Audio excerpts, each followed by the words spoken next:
வீட்டு மனையை பொறுத்தளவிற்கு கலைஞர் அவர்கள் 2000 ஆண்டிலே தான் இதற்கு ஒரு முடிவெடுத்தார்கள். கலைஞர் அவர்கள் 2000 ஆண்டிலே அரசு புறம்போக்கு நிலங்களில் வீடு கட்டி வசித்து ஒரு மக்களுக்கு வீட்டு மனை செய்ய சொந்தமாக்கிட ஒரு சிறப்பு முறை வரன்முறை திட்டம் கொண்டு வந்தார்கள். அதன்படிதான் இந்த திட்டத்தில் கிராமங்களிலே வாழ்கிறவர்களுக்கு 3 சென்ட் நிலமும் நகர்ப்புறங்களிலே வாழ்கிறவர்களுக்கு 2 சென்ட் நிலம் வழங்கப்படுகிறது. இந்த ஆண்டு இந்த அரசு பொறுப்பேற்ற பிறகு 13,82,000 பட்டாக்கள் வழங்கியுள்ளோம். சகோதரர் பேசிய நேரத்தில் இந்த பட்டா வழங்கியதை பற்றி சொன்னார்கள். கலைஞர் 2000 இந்த சட்டம் போட்டதன் விளைவாகத்தான் நாம் எல்லோரும் பட்டா கொடுக்கக்கூடிய அந்த வாய்ப்பு கிடைத்தது. அப்படி இல்லை என்று சொன்னால் நமக்கு பட்டா கொடுக்கிற வாய்ப்பு நமக்கு கிடைக்காமல் போயிருக்கும். குறிப்பாக ஆதி திராவிட நலத்துறை மூலமாக வழங்கப்பட்ட பட்டாக்கள் அரசு கணக்கில் ஏற்றாமலேயே இருந்தது. இந்த அரசாங்கம் வந்தவுடன் நம்முடைய முதலமைச்சர் அவர்கள் அதை பூரா பட்டாவில் ஏற்றி உடனடியாக அவருக்கு அளந்து கொடுக்க வேண்டும் என்று சொல்லியதன் விளைவாக ஆதி திராவிட நலத்துறையில் எனக்கு இருக்கிற 3,42,000 நபர்களுக்கு பட்டா வழங்கி இருக்கிறோம். அதே போல இருளர் நரிக்குறவர் போன்ற விளிம்பு நிலை மக்களுக்கும் 55,957 பட்டாக்கள் வழங்கி இருக்கிறோம். இந்த ஆண்டு இறுதிக்குள்ளாக 6 லட்சம் பேருக்கு பட்டா வழங்கவிருக்கிறோம். ஒரு மாதத்திற்கு 50,000. ஒவ்வொரு நிகழ்ச்சிக்கும் நம்முடைய முதலமைச்சர் துணை முதலமைச்சர் போகிற நேரத்தில் குறைந்தது 30,000 50,000 பட்டாக்கள் வழங்குகிற அந்த பணியை வருவாய்த்துறை செய்து கொண்டிருக்கிறது. மாண்புமிகு முதலமைச்சர் அவர்கள் எங்களுக்கு கடுமையான உத்தரவுகளை இட்டு இந்த ஆண்டுக்குள்ளாக 6 லட்சம் பட்டாக்கள் எப்படியும் கொடுத்தாக வேண்டும் என்று சொல்லி இருக்கிறார்கள்.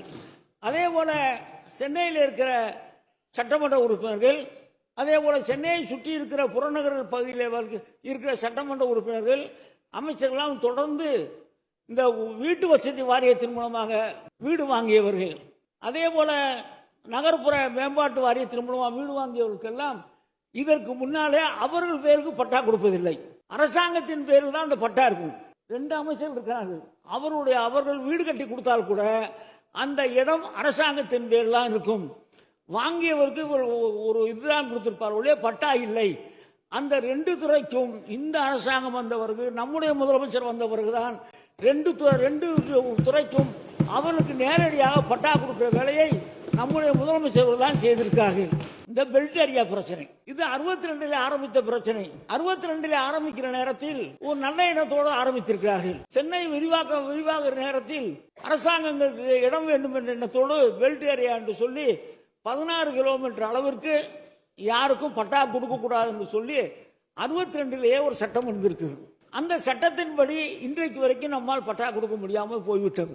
அதை நம்முடைய முதலமைச்சர் கவனத்தில் எடுத்துக்கொண்டு நம்முடைய அமைச்சர்கள், சட்டமன்ற உறுப்பினர்கள், அது ஆளுங்கட்சி எதிர்கட்சி உறுப்பினர்கள் இந்த சென்னையை சுற்றி இருக்கிறவர்களெல்லாம் தொடர்ந்து நம்முடைய முதலமைச்சர் மத்தியில் அந்த கோரிக்கை வைத்த விளைவாக அதற்கு ஒரு முடிவு செய்ய வேண்டும் என்று நினைத்தார்கள்.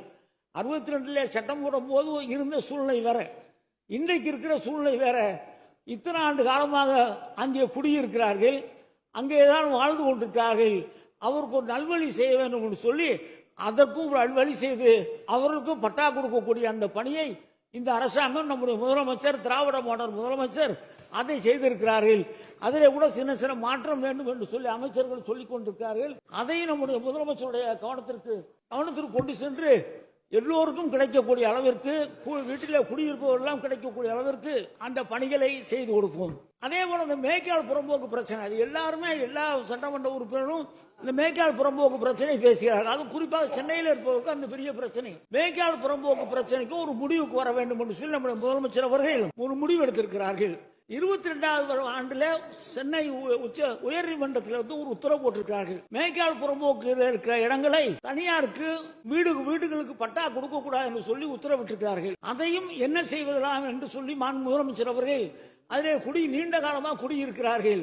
அதில் ஒரு சில நியாயங்கள் இருக்கு என்பதெல்லாம் புரிந்து கொண்டு உயர் நீதிமன்றத்தினுடைய உத்தரவோடு அந்த பணியை செய்வதற்கு நம்முடைய முதலமைச்சர் அவர்கள் இன்றைக்கு இருக்கிறார்கள். யார் வீட்டில் சென்னையை சுற்றியோ தமிழ்நாட்டிலே குடியிருப்பவர்களுக்கு அங்கே இருந்து காலி செய்கிற வேலை இந்த அரசாங்கம் செய்யாது. ஒரே பிரச்சனை என்ன ஒன்று சொன்னார், நீர்நிலை புறம்போக்கு உச்ச நீதிமன்றம் சென்று அங்கே நீர்நிலை புறம்போக்கில் இருப்பவர்களை காலி செய்துதான் ஆக வேண்டும் என்று சொல்கிறார்கள். அதிலே கூட நாங்கள் முடிந்த அளவிற்கு அவர் இருப்பவர்களுக்கு தொந்தரவு கொடுக்காமல் நாங்கள் எவ்வளவு தூரம் அவர்களோடு ஒத்துப்போக வேண்டுமோ அப்படி ஒத்துப்போய்த்தான் வாழ வைத்துக் கொண்டிருக்க முடிய யார் கண்ணில் இருந்தும் கண்ணீர் வரக்கூடிய அந்த சூழ்நிலையை நாங்கள் உருவாக்க மாட்டோம். அதே போல சிப்காட் தொழில்துறை அமைச்சருடைய துறையில் இருக்க சிப்காட்டுக்கு இதே மாதிரி நிலம் எடுத்திருக்கோம். நிலம் எடுத்து என்ன பண்றோம்னா அவங்க பிரிச்சு ஃபேக்டரி கட்டுறாங்க. ஆனா அந்த ஃபேக்டரி கட்டுற பேர்ல பட்டா இல்ல, அதுவும் அரசாங்கத்து பேர்ல தான் இருக்கு. அதையும் நம்முடைய முதலமைச்சர் அவர்கள் தான் அவர்களுக்கெல்லாம் பட்டா கொடுக்க வேண்டும் என்று சொல்லி இப்பொழுது யார் வாங்கி இருக்கிறார்களோ அவருக்கு அந்த பட்டா கொடுக்கிற பணியும் திராவிட மாடல் அரசினுடைய நாயகன் அண்ணன் தளபதி அவர்கள் தான் செய்து கொண்டிருக்கிறார்கள்.